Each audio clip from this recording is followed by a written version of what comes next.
నాగ చైతన్య సమంతాలపై తెలంగాణ మంత్రి కొండ సురేఖవాణి సంచలన వ్యాఖ్యలే చేశారు. తెలంగాణ మాజీ మంత్రి కేటీఆర్ను ఇన్వాల్వ్ చేస్తూ ఆమె షాకింగ్ కామెంట్ చేశారు. నాగ చైతన్య సమంత విడాకులకు కేటీఆరే కారణమంటూ కామెంట్ చేశారు కొండ సురేఖవాణి. అయితే ఒక మహిళా మంత్రి అయి ఉండి ఇలా మాట్లాడడం పట్ల అంతా దుమ్మెత్తి పోస్తున్నారు. ఆమెపై తీవ్ర స్థాయిలో వ్యతిరేకం వ్యక్తం చేస్తున్నారు. అటు టీఆర్ఎస్ నాయకులు సైతం ఆమెపై విమర్శిస్తున్నారు. కేటీఆర్పై చేసిన వ్యాఖ్యలు వెనక్కి తీసుకోవాలని డిమాండ్ చేస్తున్నారు. ఏమాత్రం సంస్కారం లేకుండా దిగజారి మాట్లాడుతున్నారని మండిపడుతున్నారు. కొండా సురేఖవాణి ఆ ఆరోపణలు వెనక్కి తీసుకుని క్షమాపణ చెప్పాలని టీఆర్ఎస్ నాయకులు ఆర్ఎస్ ప్రవీణ్ కుమార్ డిమాండ్ చేస్తున్నారు. పలువురు టీఆర్ఎస్ నాయకులు కూడా దీనిపై ఘాటుగానే స్పందిస్తున్నారు.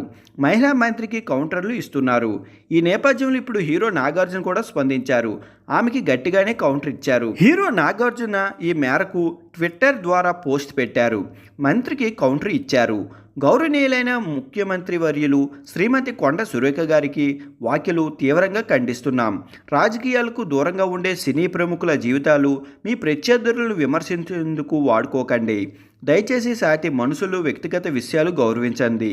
బాధ్యత కలిగిన పదవిలో ఉన్న మహిళగా మీరు చేసిన వ్యాఖ్యలు, మా కుటుంబం పట్ల మీరు చెప్పిన ఆరోపణలు పూర్తిగా అసబద్ధం, అబద్ధం. తక్షణమే మీ వ్యాఖ్యలు వెనక్కి తీసుకోవాల్సిందిగా కోరుకుంటున్నాం అంటూ నాగార్జున గారు ట్వీట్ చేశారు. దీంతో ఈ వివాదం పెద్ద చర్చనీయాంశంగా మారిపోయింది. తెలంగాణ రాజకీయాలను షేక్ చేసేస్తుంది. ఇది రాను రాను మరింత పెద్ద రచ్చ అయ్యే అవకాశాలు కూడా కనిపిస్తున్నాయి. సెలబ్రిటీలు పట్టుకుని మంత్రిని ఇలాంటి దారుణమైన కామెంట్ చేయడం పట్ల నెటిజన్లు కూడా మండిపడుతున్నారు. మంత్రిపై చర్యలు తీసుకోవాల్సిందిగా, ఆమెపై కేసు వేయాల్సిందిగా నెటిజన్లు, అక్కినేని అభిమానులు నాగ్ను కోరుతున్నారు. మంత్రి వెంటనే క్షమాపణ చెప్పాలని డిమాండ్ చేస్తున్నారు.